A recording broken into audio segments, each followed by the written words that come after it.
Hey, what's going on, everyone? My name is Josh Guerrero, and I'm the host and founder of this podcast, which is simply titled the All Around Adventure Podcast. Whether you're joining me for the first time or if you've been listening for a while now, I certainly do want to welcome you here. And as always, I want to thank you for being here today. I know you're busy. I know you got a lot going on, and there's also a lot out there on the internet these days that's trying to get your attention and distract you, which means the world to me that you've chosen to download and listen to this podcast. Now, if you are in fact new to this podcast and you're not entirely sure what we're all about here, this is a show where you hear amazing tales from afar and get the all-important life lessons that go along with them. And that's done through now 3 different shows. I have my regular show, which is an interview show where I'm just talking with travelers of all kinds. I'm talking with warriors, entrepreneurs, digital nomads, best-selling authors, bloggers, adventurers. They're sharing amazing stories with you all, as well as the life lessons that they learned along the way to help you level up in your own life. I also have my Wisdom Wednesday segment, where I just include little bite-sized episodes, just talk for about 5 minutes about various self-development topics and travel tips that you all can ponder on as you carry on your week. And then I also have the show that you're just so happen to be listening to right now, and this is the Blog Readings, or TBR for short, and it's exactly how it sounds, where I just read my blog posts, both past and present, for you to have in audio format on the go. But in this episode of the Blog Readings, I'm going to be doing something a little bit different. I won't actually be reading a blog post today, but what I am going to be doing is I'm going to be sharing an episode from another podcast that I was a part of. Recently, I was on the Seaside Book Club Discussions podcast with host Donasia Furlow, and this is a pretty fun interview for me. I actually got to go on the podcast and talk a little bit about my time in the Gambia as a Peace Corps volunteer and how I read 50 books during that time. And so it was really cool just to kind of share what I read and how reading had benefited me during that tough chapter of my life, and also just got to discuss some of the life lessons that I've learned throughout that experience, as well as my experiences interacting with the culture while I was there. So definitely a really fun interview. I really took a lot of just talking about a lot of this stuff myself, and I certainly hope you all get a lot out of listening to this discussion. And that's really all I wanted to do to open it up. Let's just go ahead and get right into this, and I'll just let the episode play and you could hear the rest. And this is my conversation on the Seaside Book Club Discussions podcast. Hello. Welcome to another episode of Seaside Book Club Discussions. This episode is a special virtual book club installment. Today I'm here with Josh Guerrero. Josh Guerrero is a returned Peace Corps volunteer and the host and founder of the All Around Adventure podcast, a show that shares amazing tales from afar and the all-important life lessons that go along with them. Josh, welcome to the show. Hey, thank you very much for having me. I'm looking forward to our conversation today. Yeah, definitely. Now, recently you had told me a little bit about your trip to the Gambia. What brought you there? Well, I'm not sure if I would call it a trip because it was a good while that I was there. This was about almost 7 years ago, and I was 2012. I moved out there to serve as a Peace Corps volunteer, and Peace Corps volunteers, they serve a 2-year commitment. And I didn't necessarily choose West Africa to be stationed. It was more of a need sort of process. My bachelor's degree was in elementary education, and they had a need for education volunteers in that part of the world. So Peace Corps asked me, hey, we have some room for education volunteers in the Gambia.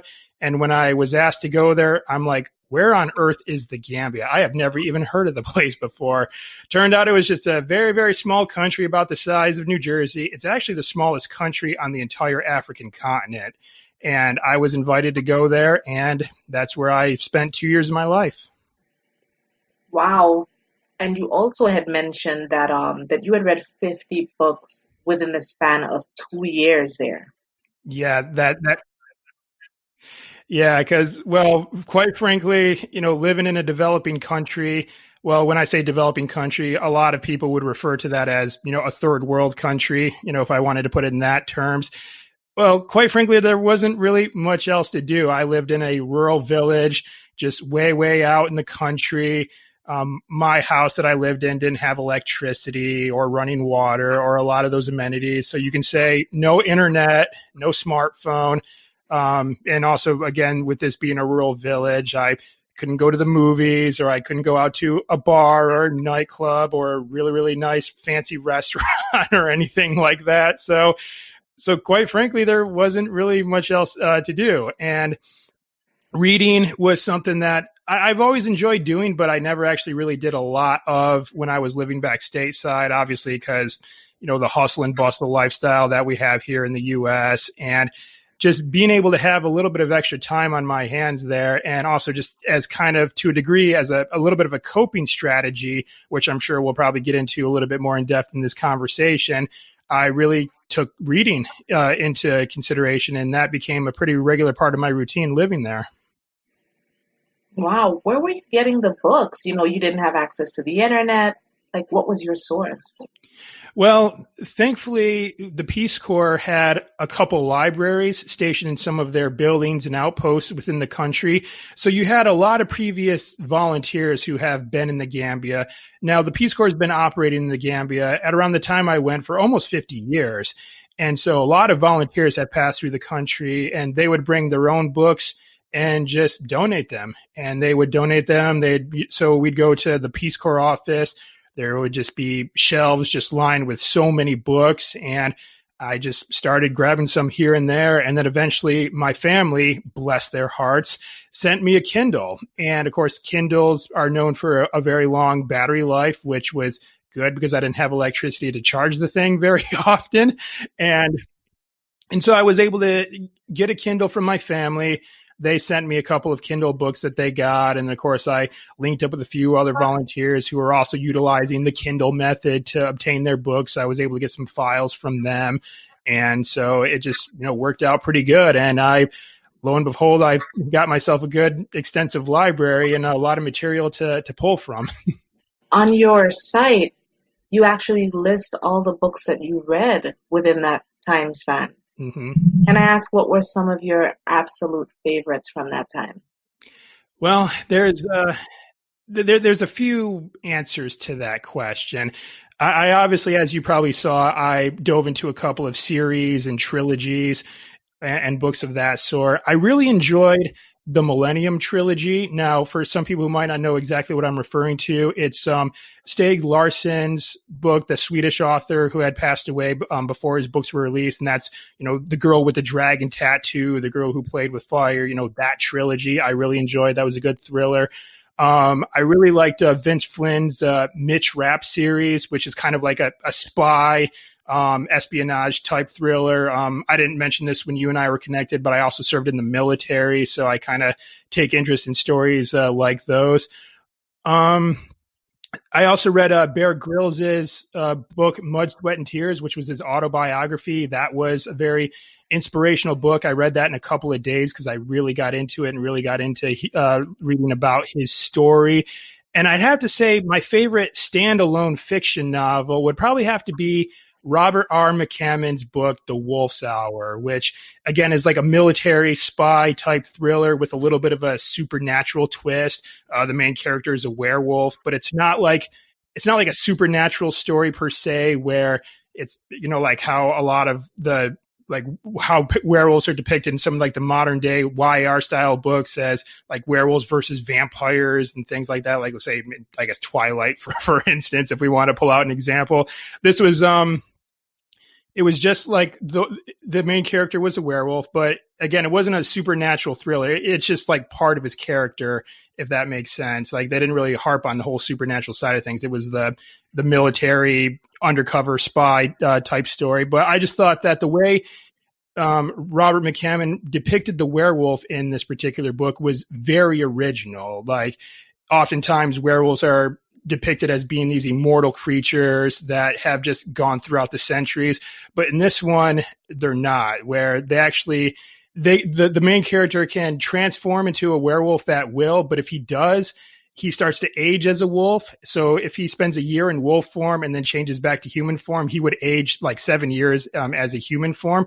So I just thought that take was very original and very fresh. And I really got into it. And just the way that the story unfolded, the development of the characters, and he, meets a lot of unique characters, heroes and villains alike in the story. It was a pretty long read, but it was really well done. And I haven't read any other works from this particular author, but I don't know, something about that book just kind of really stood out to me. I remember my father had it when I was growing up, and when I had looked through like the list of Kindle files that I got from one of the volunteers, and I saw that book, I recognized it right away. And so I picked it up, and really good story. So I'd have to say, yes, some of the trilogies that I've read, that standalone novel. And then I didn't really get too much into the nonfiction, with like the exception of, I mentioned Bear Grylls' autobiography and maybe a couple others here and there. But yeah, I'd say overall, like just, I guess, relatively short answer to your question. Those are what come to mind right offhand. Yeah, it's real interesting that that book that you said that your dad read that was right in your home library, it took you to go several miles away to connect with that book. But what was awesome to me is, like, you're right, it's a very fresh take on, the whole werewolf situation. So it's like, it's not romanticized. It's pretty much like, I would assume if it ages him, it has to be out of necessity. Like, I'm going to transform. Like, yeah, I don't have to wait until the full moon to go through this whole emotional, turmoil of having to hide in a cave. Like, I'm doing this because I need to, but this is the risk I run whenever I do it.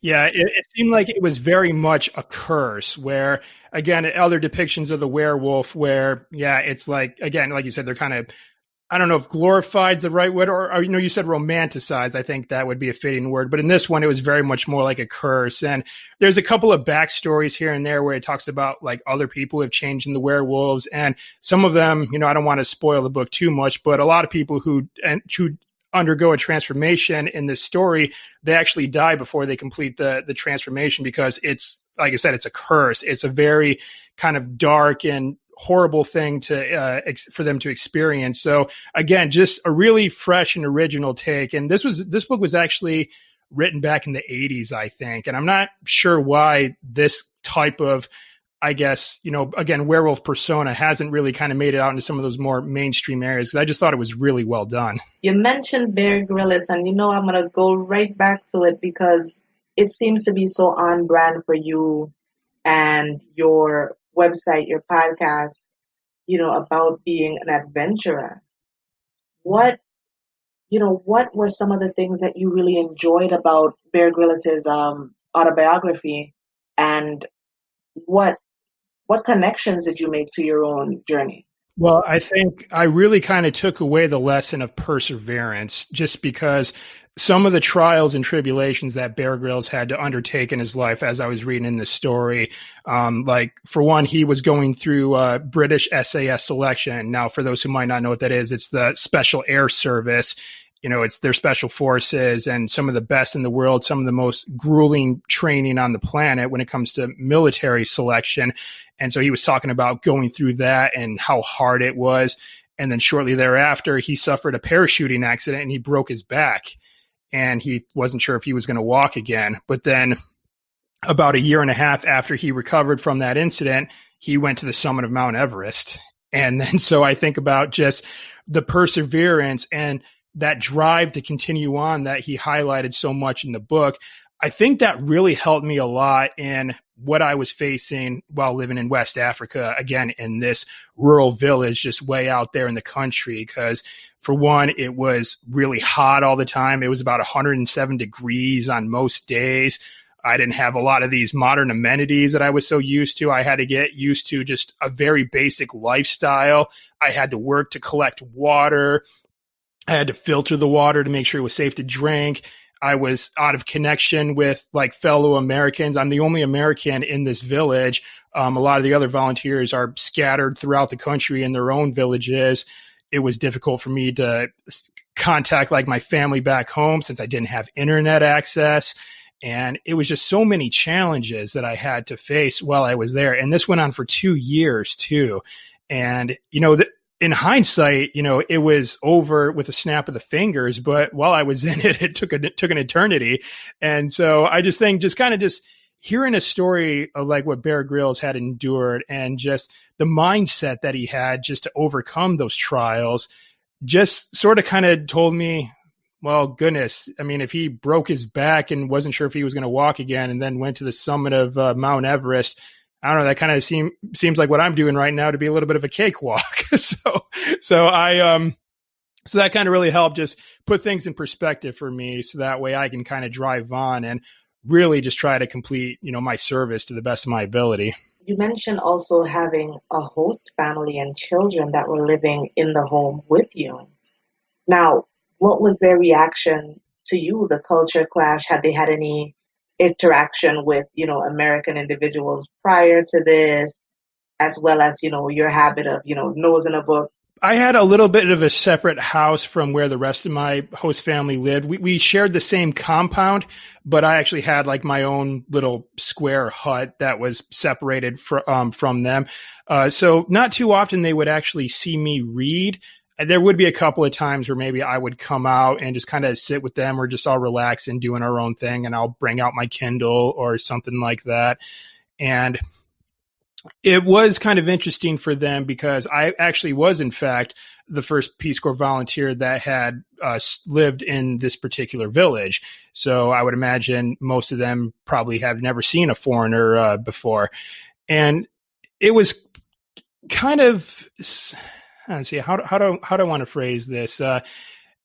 Reading was not entirely prominent there. Like it wasn't something that was like overly like emphasized. So I would say that maybe they did find it a little bit strange when they would see me reading, or especially like, again, if I was outside sitting with them and I was just so dialed into the story that I was reading, they're just kind of thinking, well, what is he doing? It's just, he's awfully quiet. And because typically Gambians, they're very social. They're very interactive. So just to kind of see me sort of off by myself, just, with like you said, looking down at this screen. I mean, of course, the Kindle is not exactly a book, so it even made it even more confusing for them, I'm sure. But, it was kind of an interesting reaction. But eventually I did try to get like some of my younger host siblings involved with, just like some children's books that I might have picked up here and there. So yeah, it was kind of a little bit of an interesting cultural exchange. It's so common for us to have our head down in our phones, Kindles, all kinds of electronic devices, and to go to somewhere where they're encouraged and they don't know anything else but to interact face to face all day. And here you are kind of doing what what's normal for you. And all they're seeing is for you to spend, sometimes 30 minutes at a time or more, just head bent looking down into the screen. Yeah, that was actually kind of a pretty cool dynamic. I thought was just, I would say that they were fortunate to not have this technology like readily available to them. I think there were like smartphones out there, but even then they weren't very heavily used by some of the villagers because they really did just value that face-to-face interaction. And there was a couple of times where some of my family members back home, they would think, like, how many kids do you have there? Like, we want to send over like all kinds of toys and electronics and stuff like that. And I'm thinking, bless their hearts for thinking of like my host family that way. But I actually would just, reply back to them politely and say, please don't send anything because, just the purity that I kind of witnessed with just the villagers. And again, my host family, where the kids in my host family would just get hours and hours of enjoyment with taking a bicycle tire and just wheeling it with like a stick, like hitting it with a stick and getting it to roll across the compound. They would do that for hours and just have the time of their lives. And I just felt like if I tried to bring in all these toys that obviously many American children would find entertaining and try to, I guess, maybe for lack of better terms, impose those same kind of fun standards, and I put that in quotations, on these kids, I think I probably would have ruined like the purity of what I was witnessing, and because they probably wouldn't know what to do with the toys and stuff like that. So it was really cool, yes, to see that, just that, technology hasn't really, woven its way in, because like, as you have alluded to, is that we're so connected with technology, but at the same time, we couldn't be more further apart because, you'll go to like a restaurant and, you see a couple out on a date, both of them are looking down at their phones, or, one is trying to engage the other, but the other one's, on their phone. And I'm thinking, goodness gracious, it's like, you're right next to, this really cool looking person and you're not engaging. So it was really cool. Yes. Just to be there and just to see how that social interaction worked, and that, technology hasn't quite woven its way into, the fiber of this culture. That is definitely something that I think that we can all learn from, and just the fascination of seeing a kid just getting so much enjoyment out of chasing a stick around, well, a wheel around with a stick, and now we have like 2 year olds and they know how to get into all the apps, they're downloading stuff, where we are. And it's a blessing and a curse. Like, yes, they're taking technology in. But at the same time, I feel like we miss so much of that. Like, I'm so glad that I still got a little piece of that, being able to make a story up in your mind, play with a toy and just be given a doll or an action figure and have hours of fun with it because you had to do the work. Nothing is done for you now. Like, everything is done for you. They tell you what to think, what to do, what this character's backstory is all the time. And then it's like, you just go with that. You just watch TV. You just give your kid the tablet and just let them sit down with it. And that's it. Right. So in your journal, and I found it so great that you did a journal on your experience. And I love that you didn't use flowery language. Like, a lot of the time people put, I guess, some kind of pressure on people who go to do mission work of any kind. Saying, this was beautiful. I learned so much. And yeah, in hindsight, you could have learned so much. You went home and you just kind of like, that was kind of nice. But while you're there, you said, it was hot. There was a lot of things going on that was really annoying to me.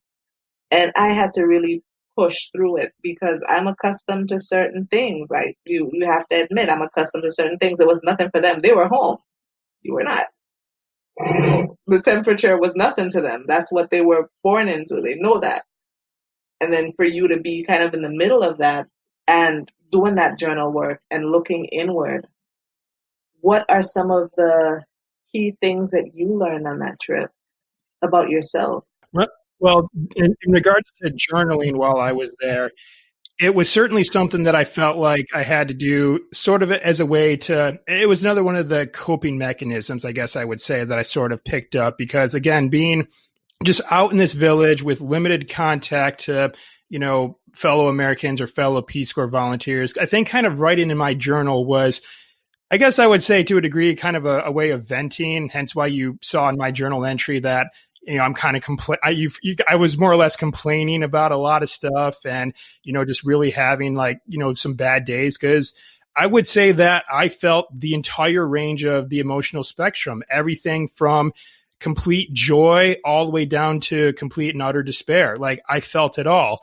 And so sometimes journaling for me was just kind of that outlet at the time where I just really just had to just get everything out of my head and just get it on paper, because if you let that stuff rattle up in your brain, it's just going to drive you crazy. It's going to affect your mental health, which will ultimately affect your physical health, trouble sleeping and just, so on and so forth. It just leads to a downward spiral. But I think getting them out on paper was kind of a way to just keep them from rattling around. And I could literally just keep my thoughts, fears, feelings, whatever it was that I was facing in line, quite literally, because I'm just writing it out on a journal page. So I think that was probably one of the big lessons that I've learned, was just really trying to find ways to do a little bit of sublimation. Now, of course, sublimation meaning that I find a socially acceptable way to, relieve stress. Obviously, I also did a lot of physical, like fitness training, which actually helped quite a bit. And then, of course, we've been talking about reading. That was one of my subliminal activities, and journaling was also one of those in it as well. And I wouldn't say like I had a consistent journaling schedule. Like, it wasn't like once like every other day, but there was just like a couple of moments where I'm like, all right, come here, and just start writing down, because, something would happen, or it's just everything was just building up. And then I just had to just, purge it all and just get it on paper. So I think that's really where journaling kind of became a bit of a handy tool when it came to just, kind of keeping myself, I guess I'll say sane to a degree while I was there. Do you continue to journal now, or not so much? Not quite so much. I mean, obviously not within like the sense that you and I were just talking about, but obviously, I have my blog and I have my podcast, which is obviously a different format to utilize a little bit more as a form of self-expression as well. And every now and then you might hear me kind of get into that sort of thing where I'm just kind of talking about stuff that's going on. And ultimately, and of course, obviously to make it valuable to the listeners, I got to, include something that's going to be beneficial for them, of course. But I think more or less it's just, I still do it, but in a much different format of, obviously blogging and podcasting and kind of putting my thoughts out that way. Yeah. Now we're heading into the holidays. And you actually spent the holidays there in the Gambia. What was it like spending Christmas abroad so very far from home? Well, around this time, it was fairly easy for me because this wasn't the first time that I had spent Christmas away from home, away from family. I had mentioned early on that I was in the military. I was in the Marine Corps. And, I did have a year where I didn't make it home to see my family. And I think it's probably happened one other time before going to the Gambia. So it wasn't a new thing for me. But at the same time, though, still, it was kind of tough. There's a lot of changes that were going on back home. My siblings back home, they were getting into committed relationships. So now we had, I had like in-laws that were now part of the family we were incorporating into our Christmas tradition. So I was kind of missing out on that. But obviously, this was the time where a lot of volunteers, they would congregate at this point to celebrate together because, of course, it would be kind of hard for one of us just to remain in our villages because that was also another thing that a lot of holidays, Christmas especially, weren't celebrated in the Gambia because Gambia is predominantly a Muslim country, so they wouldn't celebrate Christmas. Therefore, us volunteers, we had to find a way to just kind of just get together and celebrate ourselves. And we would do that. We would get together. We would all fan out and get supplies to, come back and make a big feast to sit around and share with one another. And we would try to get each other gifts, which usually would just involve either something that we would get in village or if some volunteers would get care packages from back home and just kind of divvy them out to some volunteers, which would usually just be something as simple as here's a Cliff Bar whenever you need it. Or here, I made you a card out of construction paper that I brought with me so I can do my arts and crafts and stuff like that. So it was a very simple holiday, but it was a really good feeling. And then of course, some people would have movies on their computers or something like that. We would watch maybe a Christmas movie. Seems like a lot of volunteers were a fan of that movie, Love Actually, which is the first time I've ever watched that.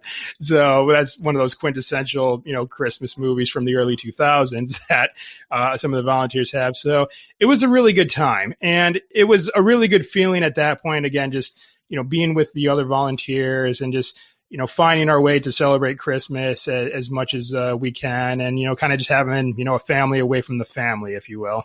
And speaking of family here, I noticed that you did mention something that was quite difficult for you with your grandfather having passed away while you were away. What insight did you gain from that experience? What was that like? Well, that was pretty hard, especially because this happened pretty early on, within my service. I'd say probably within the first 3 to 4 months of actually being in the Gambia is when I started hearing from my mom saying that, he was basically, he was on his way to, move on up to heaven. And so it was pretty hard. And I had contemplated coming back, to maybe be with family around that time. But, I wouldn't say I wasn't super duper close to my grandfather, mostly because I have a really large extended family. This is going to be kind of funny, but my mother, which is which is the grandfather I'm referring to, it's her father. She had 14 siblings, so huge family, which means lots of first cousins on my mom's side. So a lot of grandchildren for my grandfather to have to keep track of. So I haven't really built let's say a very close relationship with him growing up, just because, again, I was just one of so many. But, he would ask about me. He would catch wind of certain things that I was doing, in my life, again, with the military. And, whenever I would see him, he would ask me about, those sort of things. And I guess he would ask my mom about how I was doing out in Africa. And, I was able to talk to him in the hospital. And I was just really, really glad that the last conversation I had with him that I was able to tell him that I loved him. And then it wasn't shortly thereafter where, I got the word from my mom that he passed peacefully, at home, surrounded by loved ones. And obviously I was just thankful that, it was that way for him. I mean, obviously that's like ultimately the best you could really wish for someone. He was on the family farm, the farm that he had tended for years. And that's where he was. And so it was tough, but, I'm just kind of glad that I was able to, give him a good farewell and, wish him well as he, moved on to the next journey. And I'm glad that his time on this earth ended well too. And I just kind of also believe that I knew that maybe one of the reasons why I didn't go home, because I felt like he would have wanted me to press on. Like, I think deep down, he knew what it was that I was doing and what it was that I was striving to achieve there in the Gambia. So I'm sure he would have wanted me to carry on and, to keep trying to be of service to the people that I was there to serve. So as tough as it was also, I think, a good experience and a bit of a motivating and inspirational experience as well, especially, again, being so early on into my service and knowing I still had a long road ahead of me as I was getting ready to continue on with my service. There was definitely so many things that, you described having gone through. And, the very real human experience of wondering, is this worth it? What am I missing out on? There's so much going on that seems worlds away. But making the commitment to these people. Do you feel like you accomplished your mission there and you got done all that you set out to do? Well, it's hard to say if I did completely. Like, I think going in there, I didn't have like a huge amount of goals as to what it was that I wanted to accomplish. Like, I didn't have like a grandiose plan. What my job there entailed, I was a teacher trainer. So basically it's exactly how it sounds, right? I would just go with some of the teachers that worked in the school in my village. I would try to teach them various classroom management strategies and teaching methods and things of that sort. And some of the teachers were very receptive to some of the things that I had to share, but others weren't quite so much. They were pretty resistant to change. So obviously I didn't really have much influence on them. It was kind of cool, though, when I would see some of the teachers utilize some of the techniques and strategies that I shared with them and actually have them work effectively when they implemented them into their classroom. But I'd have to say my biggest successes, though, actually came outside of the school and stuff that I tried to do within my host family. And one of them in particular was helping them get mosquito nets, because malaria is a danger in this part of the world for sure. And of course, Peace Corps had issued me malaria prophylaxis so I wouldn't get infected. But obviously that same luxury could not be afforded to my host family in any way. So it had to be mosquito nets. But I just noticed that about a year into my service, and I don't know why it took me so long to notice, but they didn't have any mosquito nets at all. And they got young kids. And so I was kind of, worried for their safety. I've been with them this long and, they welcomed me as one of their own. So I had a conversation with my host father and I was telling him about malaria and some of the dangers of malaria. Now, for the Gambians, at least my host family, it's probably not everyone in the country, but within my family and the other villagers, they kind of viewed malaria as kind of like a catch-all term for just being sick in general. They didn't actually classify it as this distinct disease that has its own, symptoms and things like that. It's just, if you have a runny nose, you got malaria. You got a cough, you got malaria. But then I would tell them that no, malaria is a disease that can kill people, and it's the mosquitoes. When they bite you, they can give you malaria. And the look on my host father's face was just, I could just tell that he was in a little bit of shock and awe all of a sudden. And so it was probably less than a week later, he actually took it upon himself to get every single bed in his family's home a mosquito net. And I just thought that was so amazing. And then Also, what he did, I had a baby host sister. Her name was Isatu. She was born about 3 or 4 months after I had arrived. And what he got her was this mosquito net that was kind of shaped like a crock pot lid. So they would just lay her on the bed and then just cover her with this mosquito net crock pot looking thing. It was so good, but that just absolutely warmed my heart. And I think that would have to be for me personally, my greatest accomplishment, especially with just Isatu, because obviously, I was in the village when she was born.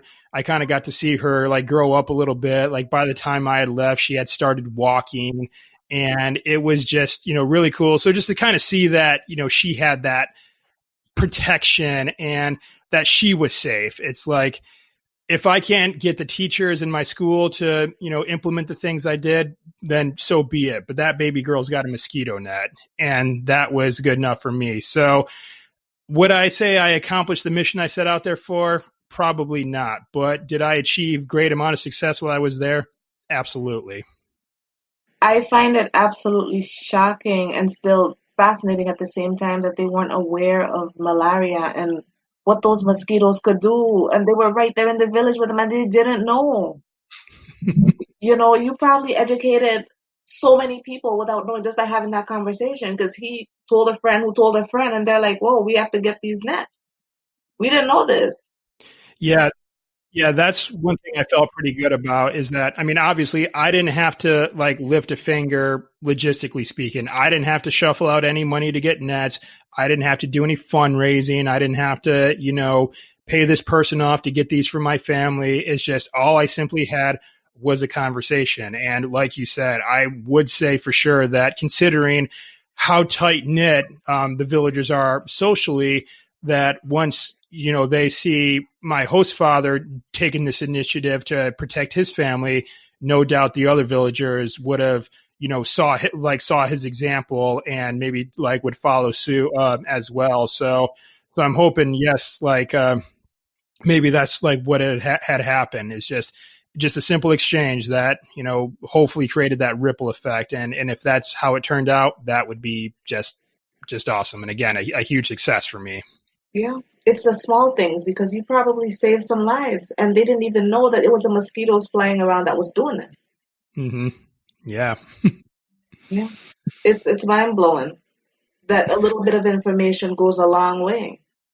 Yeah, definitely. Couldn't agree more. So have you been able to communicate with your host family since you left? Unfortunately, not very much. Obviously with the technological difficulties that we have, I was able to hear from one of my older host brothers who is a little bit of a traveler. He, will go to like other places in the country that are a little bit more, I guess I'll say, upscale, and I put upscale in quotations, where he can get, access to like steady internet. So he would go there and make like a Facebook page and like reach out to me and things like that. But as far as like, other means of contact, phone calls, and I certainly haven't been back to the country yet. It's really hard to get to. So yeah, unfortunately I kind of have sort of lost touch a little bit with my host family. You know what? Those are the challenges, but I feel that you did touch lives. You definitely did touch lives. You have this podcast episode that I think I mentioned to you that I found so intriguing, where you actually, you kind of have a guide on dealing with individuals of different cultures. Mm-hmm. And did you formulate that list from your experience there, or was it basically in travels before that? I think a good amount of it came from my experience in the Gambia, especially because just there were so many observable differences with myself and the culture that I was living with. And what I mean by observable differences, obviously what you can see on the surface, is just, everyone in my village was black, and, I'm Hispanic. Everyone there was a Muslim, and I was raised Catholic, and they all spoke a different language than I did too. So you definitely had a lot of observable differences. But once I was spending more time with the family and I was, trying to, speak the language, in the core of things, there really wasn't much different. I mean, they all looked forward to lunchtime just like how I would too. So, they would be like outside, like at night. Sometimes you'd see like some of the villagers would just be sitting around like a small little boombox listening to music. I mean, I did that with my friends growing up too. Like I actually grew up with boombox CD players and stuff like that. So, someone would bring in like a good CD and we would just sit around and listen to it. And so there's just really like so many similarities that I had just observed. And of course, my host father is really trying to exemplify what it means to be, one of the leaders of his family. He's trying to look out for his wives. And I say wives because polygamous marriages were a thing in the Gambia. So he had 2 wives and, obviously trying to make sure that the kids were, doing their studies and contributing and, doing their chores. So, and then, of course, they're trying to help their neighbors as best as possible. And, and then everyone's trying to contribute just for like the better good of the village and things like that. So yes, you had these observable differences. Like I say, especially when I just first arrived in the village, obviously. But once you look past that, though, there wasn't really, much difference. It's just, we all like our stuff. We all, want to just live happily and do the best we can. So I think a lot of the posts that, or a lot of the insight within the episode that you're referring to certainly came from that experience, but also just from many other travelers that I've gotten to talk to along the way as well. That was one of the common denominators when I asked my podcast guests about life lessons. That's one of the things that they bring up too. And it's something that they really want to share because especially, here in the U.S. where, there's just maybe a small percentage of our population that has passports and who's even like traveled abroad, and they only look through other parts of the world through the lens of like, mainstream media or social media. They kind of have a little bit of a narrow view on different cultures like around the world. And, this can lead to, just judgments and also, again, just kind of like a narrow perspective on like those cultures. And, they may, they just won't get like the whole picture. And they, like I said, they'll have a lot of preconceived notions just based on little information. So that's one thing I kind of really liked about having that experience, is to come home with a new perspective and being able to share that with others. And then also kind of seeing how that perspective was brought on with other world travelers too, and what they've witnessed themselves with interacting with other cultures, not just cultures within Africa, but, in say South America, Asia, or even in, like rural parts of Europe too, that have their own unique cultures. And even here in the US, we have like unique cultures wherever you might be in the country. I've definitely noticed like certain things that might have been a little bit different. Like, I live in Florida now, and there are certain differences I can see when compared to where I'm from in Michigan. So it's just really, really kind of cool just to, again, have that experience, gain that perspective, and being able to share that sort of perspective with others as well. Said, what projects are you working on now? Well, just carrying on with the podcast. I am working on something really, really big. Unfortunately, I can't divulge too many details because I'm kind of waiting on a big announcement towards the beginning of next year. All I can say is that this will probably be one of the most epic and also one of the most physically challenging things that I've ever done. I've overcome many physical challenges in the past. Marine Corps boot camp. I've ran a marathon. I done a Tough Mudder. I just did a Spartan race in Lake Tahoe at high elevation. I fought in a cage as an MMA fighter before. But what I'm about to do is going to be the most physically daunting ever. So I'll just say, I guess, stay tuned for that for more details. I can't give away the big surprise just yet. But, besides that, I'm just continuing on with the podcast, making sure I'm staying consistent with releasing on a weekly basis, because consistency is key with, this. I don't know if I'd say line of work just yet, because I haven't come to monetization phase of my podcast yet. But it's consistency is key to growth, I will say. So, but yeah, I think that's just kind of what I'm doing for the time being. Yeah, sounds good. And we look forward to updates as well as continued content on your podcast and other platforms that you do post content on. Where can listeners find information on you, your podcast, and your adventures? Well, they can always go to my website at allaroundadventure.com. You can find me on social media. I am on Facebook and Instagram at allaroundadventure, just one word, no dashes. I'm also on Twitter at allaroundadvent. I couldn't quite fit the URE at the end there because Twitter doesn't allow for a very long username. So just allaroundadvent there. And then they can find the podcast on whatever their favorite podcasting platform is, whether that's Apple Podcasts, Spotify, Stitcher. It's there as well, so they can feel free to look that up. And also, I definitely encourage everyone to check out my website. It's recently been revamped, has a whole new facelift. I think it looks really good. I think it's really clean, really professional, and so. And then they can, listen to all the episodes right from there if they so choose. And so, yeah, by all means, feel free to reach out, or if anyone, needs, help with anything, if they want to, email me topics or anything that they might want to, hear about, learn about, or maybe if they're struggling with something in realms of self-development that they'd like me to talk about, or maybe share some stories to draw upon some lessons from, I would be more than happy to. So by all means, feel free to reach out. I'd like to thank you so much for coming on the show for this installment of Virtual Book Club. Yeah, absolutely. Thank you very much for having me. I had a lot of fun. It's been an absolute pleasure. And I'd like to thank you listeners as well for tuning in. This has been another episode of Seaside Book Club Discussions, and this is your host, Donasia Furlow, signing out. Remember, listeners, keep reading. Well, there you have it, everyone. My interview on the Seaside Book Club Discussions podcast. I really hope you all enjoyed that and you found it insightful. Now, typically this is the part of the episode where I will ask you to leave a rating, review, subscribe, and so on and so forth. But this time around, all I'm going to ask is that you go check out the Seaside Book Club Discussions podcast. Like I said, I had a great time talking with Donasia, and I think, it's a pretty cool show that she has. So go and check it out and see how you can show your support to her show. And you can find links to that in the show notes for this episode. And, I guess that's it. That's all I really have to say on that. I just want to thank you very much for tuning in today.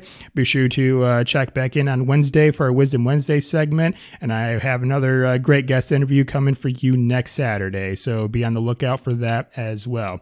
So thank you very much, everyone. I'm Josh Guerrero. And until next time, be safe, happy travels, and always move forward.